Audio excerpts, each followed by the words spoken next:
ಅಶ್ಲೀಲತೆಯ ಕಳಂಕ ಮೆತ್ಕೊಂಡಿದ್ರು ಪ್ರಜ್ವಲ್ ರೇವಣ್ಣಗೆ ಜೈಕಾರ ಹಾಕುವಂತಹ ಗಳಿಗೆ ಬರ್ತಾ ಇದೆ.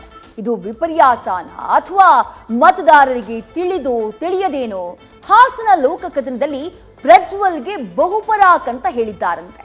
ಎಕ್ಸಿಟ್ ಪೋಲ್ನ ಸುಳಿವಿನಿಂದಾಗಿ ಮಂಕಾಗಿದ್ದಂತಹ ದಳದ ಮನೆಯಲ್ಲಿ ಮಂದಹಾಸ ಮೂಡಿದೆ. ಸರ್ವೆ ರಿಪೋರ್ಟ್ನಿಂದ ದಳಪತಿಗಳಲ್ಲಿ ಮಹಾ ಆಸೆಯೊಂದು ಚಿಗುರೊಡೆದಿದೆ.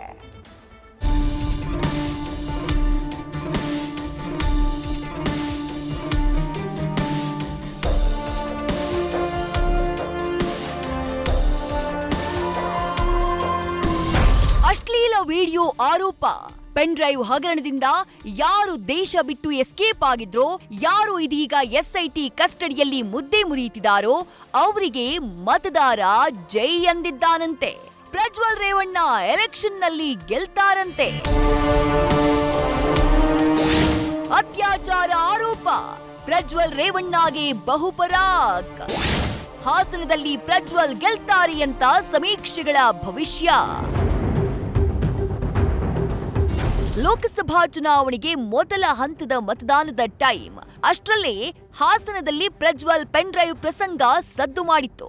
ಆದ್ರೆ ಅಷ್ಟರಲ್ಲೇ ಮತದಾನವೂ ಮುಗಿದಾಗಿತ್ತು. ಬಳಿಕ ಎಲ್ಲೆಡೆ ಪೆನ್ ಡ್ರೈವ್ ಪುರಾಣ ರಿವೀಲ್ ಆಗಿತ್ತು. ಇದೆಲ್ಲದರ ಮಧ್ಯೆ ಅಶ್ಲೀಲದ ಆರೋಪ ಗೊತ್ತಿದ್ದೋ ಗೊತ್ತಿಲ್ಲದೆಯೋ ಹಾಸನ ಮತದಾರ ಪ್ರಜ್ವಲ್ ರೇವಣ್ಣ ಅವರನ್ನೇ ಗೆಲ್ಲಿಸಿದ್ದಾರಂತೆ.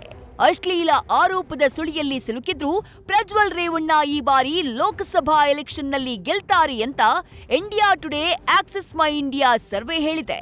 ಕಾಂಗ್ರೆಸ್ ಅಭ್ಯರ್ಥಿ ವಿರುದ್ಧ ಪೆನ್ ಡ್ರೈವ್ ಆರೋಪಿ ಜಯಭೇರಿ ಬಾರಿಸ್ತಾರೆ ಅಂತ ಸಮೀಕ್ಷೆ ಭವಿಷ್ಯ ಹೇಳಿದೆ. ದಳಕ್ಕೆ ಕನಿಷ್ಠ 2 ಸ್ಥಾನ ಫಿಕ್ಸ್ ಎಂದ ಚುನಾವಣಾ ಸಮೀಕ್ಷೆ.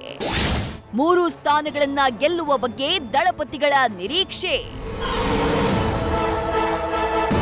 ನಿನ್ನೆ ಬಂದಿರೋ ಎಕ್ಸಿಟ್ ಪೋಲ್ ಎನ್ಡಿಎಗೆ ಬಹುಮತ ಬರುತ್ತೆ ಅಂತ ಹೇಳ್ತಾ ಇದೆ. ಅದರಲ್ಲೂ ಕರ್ನಾಟಕದಲ್ಲಿ ಮೈತ್ರಿ ಪಕ್ಷ ಜೆಡಿಎಸ್ಗೆ ಕನಿಷ್ಠ 2 ಸ್ಥಾನ ಅಂತ ಕೆಲ ಸರ್ವೆಗಳು ಹೇಳ್ತಾ ಇದ್ರೆ, ಮತ್ತಷ್ಟು ಸರ್ವೆಗಳು 3ಕ್ಕೆ 3 ಫಿಕ್ಸ್ ಅಂತ ಭವಿಷ್ಯ ನುಡಿದಿವೆ. ಈ ಮಧ್ಯೆ ಪ್ರಜ್ವಲ್ ಕೇಸ್ನಿಂದ ಕಂಗಾಲಾಗಿದ್ದ ಜೆಡಿಎಸ್ನಲ್ಲಿ ಉತ್ಸಾಹ ಗರಿಗೆದರಿದೆ.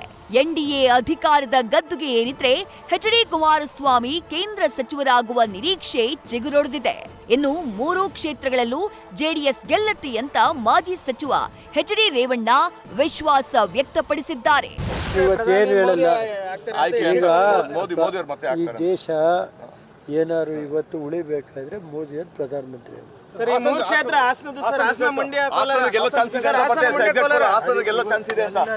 ಲಕ್ಷ್ಮೀ ನರಸಿಂಹ ಇರೋವರೆಗೂ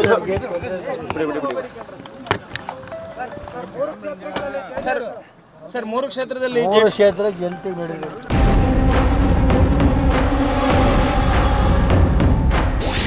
ಪ್ರಜ್ವಲ್ಗೆ 2 ವರ್ಷ ಶಿಕ್ಷೆಯಾದಲ್ಲಿ ಮಾತ್ರ ಸಂಸದ ಸ್ಥಾನಕ್ಕೆ ಗೊತ್ತು.